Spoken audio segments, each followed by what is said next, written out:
Assalamualaikum warahmatullahi wabarakatuh.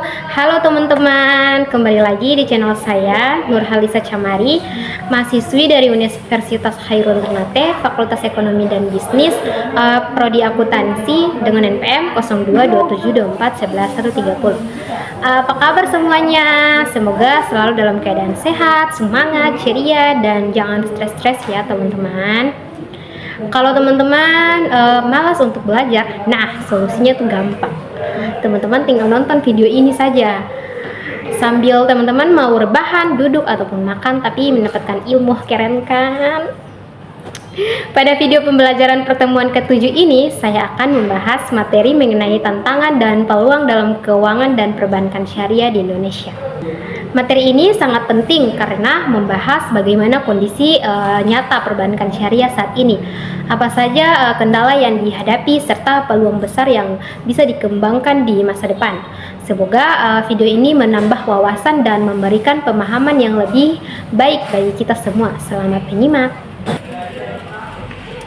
Jangan lupa like, komen, dan subscribe.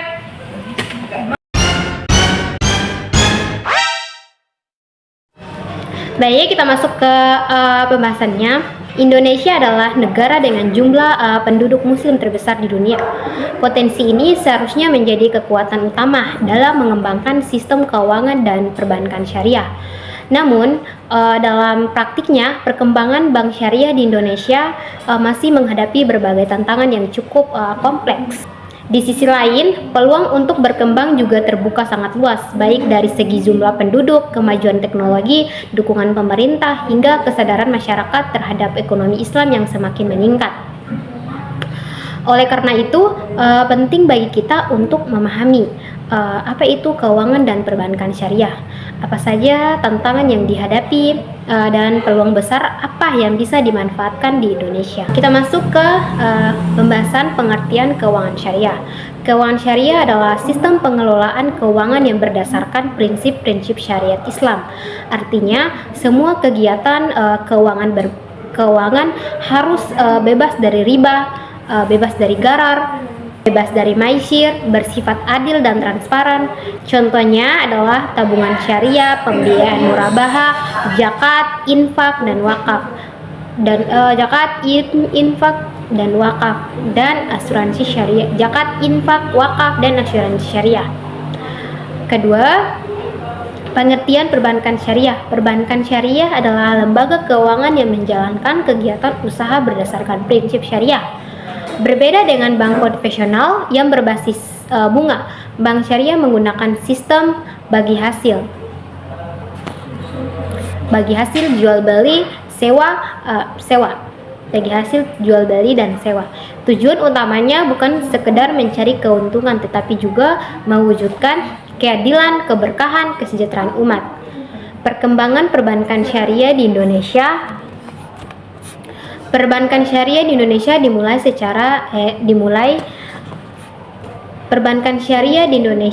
secara resmi sejak berdirinya Bank Muamalat Indonesia tahun 1991. Kemudian berkembang dengan munculnya unit usaha syariah atau UUS. Kemudian berdirinya Bank Umum Syariah atau BUS hingga merger menjadi Bank Syariah Indonesia atau BSI tahun 2021. Saat ini, produk bank syariah semakin beragam, teknologi digital semakin berkembang, regulasi semakin mendukung.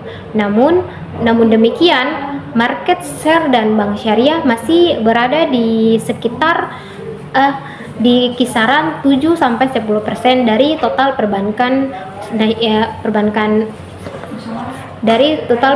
nasional. Ini menunjukkan bahwa potensi besar belum sepenuhnya tergerap maksimal.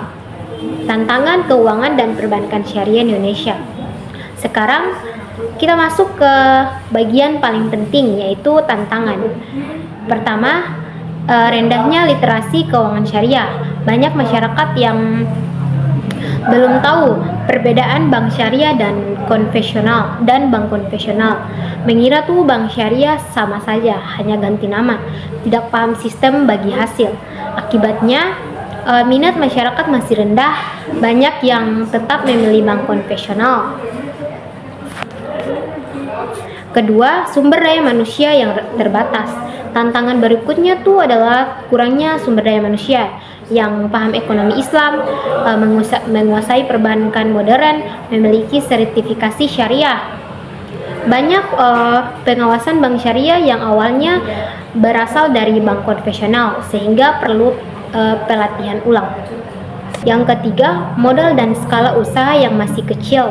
Bank syariah masih kalah dari segi aset, jumlah kantor, modal usaha. Akibatnya daya saing lebih rendah, produk kurang variatif dibandingkan dengan besar bank konvensional. Keempat, produk kurang dipahami masyarakat. Banyak istilah asing seperti mudharabah, musyarakah, dan murabah. Seperti mudharabah, musyarakah, murabah, ijarah. Bagi masyarakat awam, ini terasa rumit dan membingungkan. Saat ini semua sudah serba digital, seperti mobile banking, QRIS, e-wallet. Namun, tidak semua bank syariah siap secara teknologi. Masih ada keterbatasan sistem digital. Yang keenam, persaingan dengan bank konvensional. Bank konvensional modal lebih besar, nasabah lebih banyak, promosi lebih masif. Bank syariah harus bekerja ekstra keras untuk bersaing. Peluang keuangan dan perbankan syariah di Indonesia. Setelah tantangan tadi, sekarang kita masuk ke peluang besar. Yang pertama, Indonesia negara muslim terbesar di dunia. Dengan lebih dari 230 juta penduduk muslim, ini adalah pasar yang luar biasa besar. Setelah tantangan, sekarang kita masuk ke peluang besar. Pertama, Indonesia negara muslim terbesar di dunia.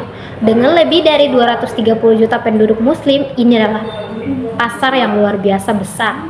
Jika 50% saja warga muslim aktif menggunakan bank syariah, maka syariah akan tumbuh sangat pesat. Kedua, dukungan pemerintah sangat kuat.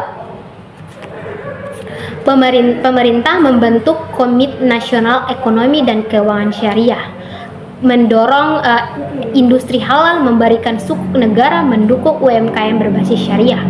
Yang ketiga, kesadaran masyarakat terhadap keuangan halal. Sekarang masyarakat mulai menghindari riba, memilih produk halal, tertarik investasi syariah, mengikuti hijrah finansial. Yang keempat, perkembangan teknologi digital. Munculnya fintech syariah, bank digital syariah, wakaf digital, zakat online. Semua ini membuka peluang besar untuk menjangkau generasi muda.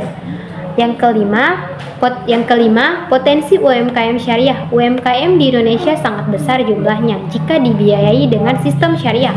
Lebih adil, tanpa bunga tinggi, lebih menyejahterakan. Contoh penjelasannya yang mudah dipahami oleh orang awam tuh misalnya begini. Jika teman-teman menabung di bank konvensional nih, teman-teman tuh dapat bunga. Kalau teman-teman di bank syariah, maka teman-teman tuh akan dapat bagi hasil. Kalau di bank untung, kita ikut untung. Kalau di bank rugi, kita juga ikut menanggung. Ini menunjukkan prinsip keadilan, kebersamaan, tidak memberatkan salah satu pihak, tidak memberatkan salah satu pihak. Peran mahasiswa dan generasi muda. Mahasiswa bisa berperan dengan cara menggunakan produk bank syariah, mengedukasi masyarakat, membuat konten edukasi, mengembangkan UMKM syariah menjadi pelaku industri halal. Kesimpulannya, dari pembahasan ini dapat disimpulkan bahwa perbankan syariah memiliki tantangan besar seperti kurangnya literasi, keterbatasan SDM, lemahnya modal,